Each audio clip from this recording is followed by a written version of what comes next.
Imagine explaining a very complex process with a simple and easy story, or getting somebody to do something that is going to be extremely helpful for them, like quit smoking or learn a new task through a simple story.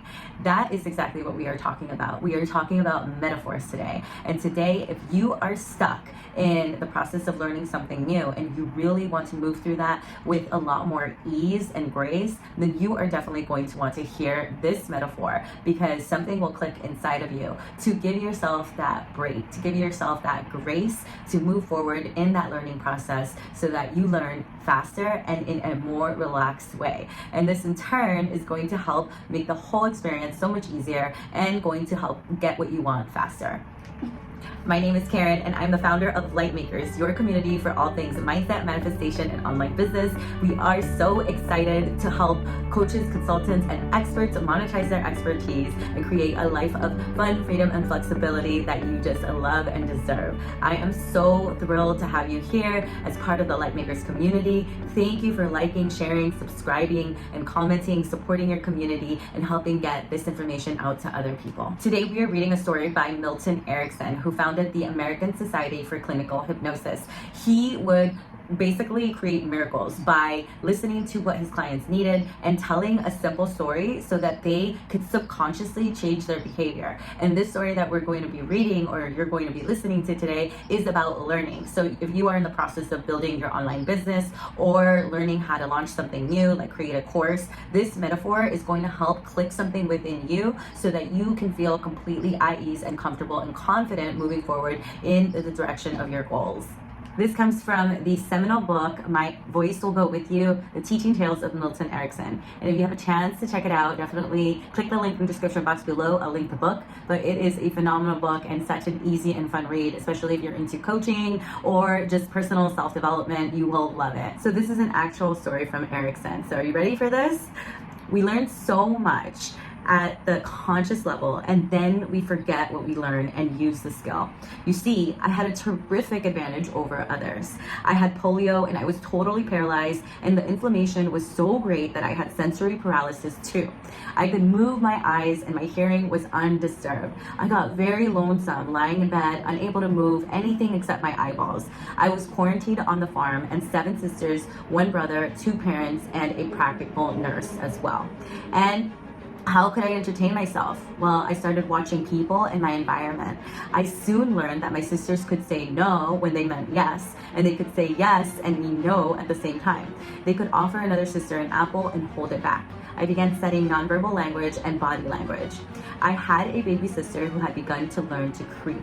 I would have to learn to stand up and walk.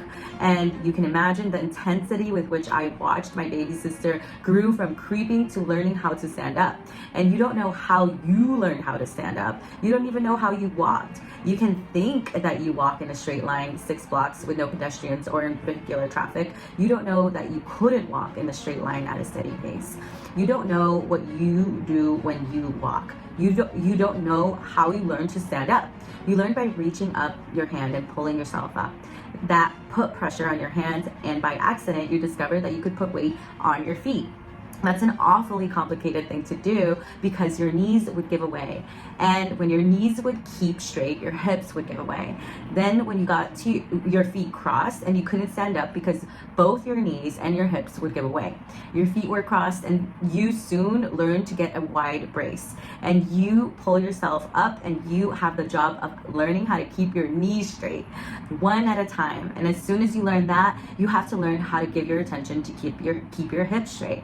Then you found out that you could learn to give your attention to how to keep your hips straight and knees straight at the same time and feet far apart. Now you finally stand having your feet far apart, resting your hands. Then came the lesson in 3 stages. You distribute your weight on your one hand and your 2 feet. This hand not supporting you at all. Honestly, hard to work, allowing you to learn to stand up straight. Your hips straight, knees straight, feet far apart, this hand, right hand, pressing down hard. Then you discover how to alter your body balance. You alter your body balance by turning your head, turning your body.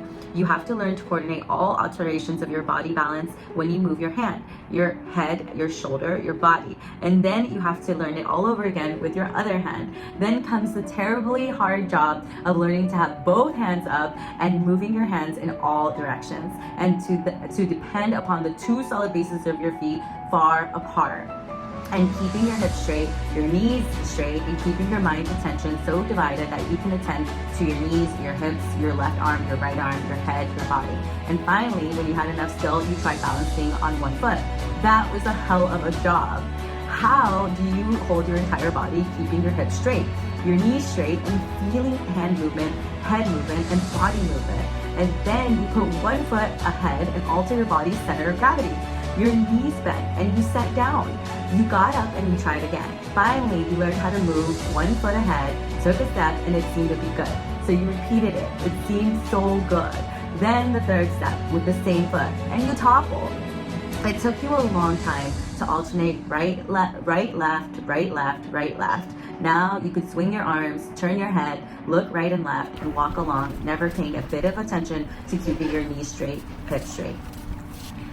So in this story, Erickson is talking about learning how to walk, and you see how difficult it was for you to learn how to walk when you were little. And if you don't walk, I'm sure you learned something else, maybe how to eat or how to do something with your hands, right? And so what this is saying is that learning is a process, and it takes a lot of time, energy, and effort. So if you're working on your business and you're getting frustrated, just remember a few things. One is that you've learned incredibly complex things in the past. Two is that learning can take time, and much like you learned one piece after another, you can also learn one piece after another with your business. I hope you enjoyed this story and that something clicked inside of you, and that you are enjoying the process of building your business or manifesting whatever it is you want to create in your life. Thank you so much for liking, subscribing, sharing, commenting. Again, if you like, subscribe, and comment, you'll be entered to win a brand new prize every Friday. We are toying with the idea of announcing over on Instagram, so definitely go over and let me know if that's something you'd like to see, and we cannot wait to see what you will create. Be sure to stay tuned for the next video. You're going to absolutely love it.